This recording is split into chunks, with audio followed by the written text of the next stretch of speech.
Hey guys, Erica with a K here. Today's video is going to be on how to get this awesome, cute, flirty haircut. So let's get into it. So you're going to start off with, of course, what hair. You're going to brush out the hair, and then you're going to start with your sections.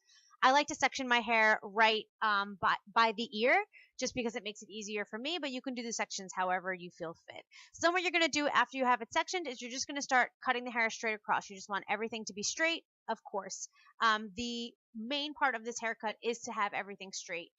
And of course, to get the perfect desired length. So what I did was I asked her before I cut, is this where you feel comfortable with having your hair? And she actually said, you know what, why don't you go a little bit shorter? And so we did. So that's how we found out where we're going with this haircut.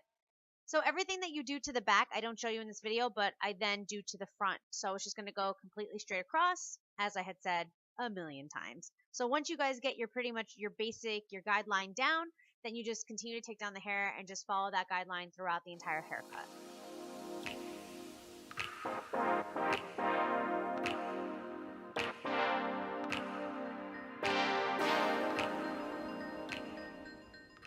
Because her hair is so short, it is important to take the comb and go straight up against the hair and just kind of get any last little hairs that are just hanging out. That does happen when you go past a certain length. You do have to kind of get those like little neck hairs that are a little bit longer.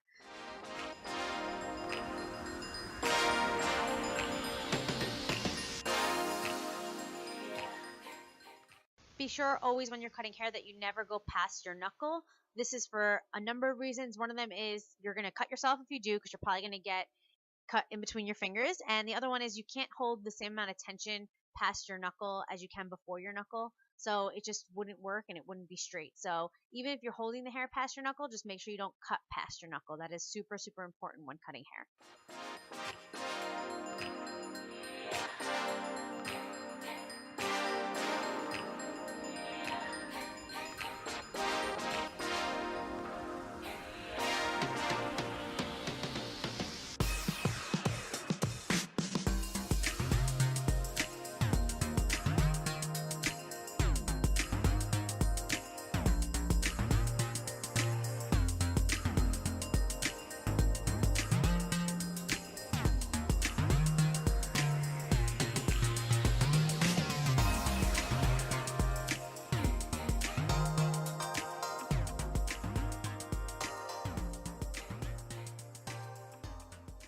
So I know at this point you're probably thinking, what a boring video. What's going on here? You're just cutting everything the same length. I don't get it.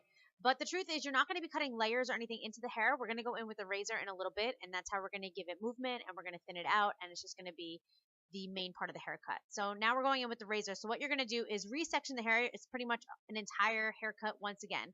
And what I always do is towards the ends of the hair on the bottom, I always thin that out. Mainly because I want it to lay flat. I don't want that hair to be poofy. There's nothing worse than poofy hair at the bottom. And especially if your client is saying, hey, my hair is really thick. People know their hair. So if they say that their hair is thick, you're going to want to go in that razor and you're going to want to just focus on the ends of the hair and just cut some of that bulk out just so that they could feel that movement. They could feel the lightness of their hair. They'll appreciate it and all that jazz. So then what I'm going to do is instead of cutting layers and pulling the hair out at any degree, what I'm doing is I'm pulling the hair out and I'm cutting in those pieces with the razor. So I'm pretty much just adding the movement that I want to add into there. So now when we blow out the hair, it's going to be like soft and it's going to have movement and it's not going to look too stiff. It's just going to be like super soft and flowy. Something I didn't get to capture in this video because my phone died. Yes, I was recording on my phone. Was that the top layer, I never razor that part because I never want it to look choppy or that it was like hacked by a razor. So this is the outcome, guys. I hope you like this video. Thank you so much for your love and support. Please don't forget to like and subscribe if you haven't already. And I hope to see you guys in my next video. Until next time, work hard, dream big, eat cake. Bye, guys.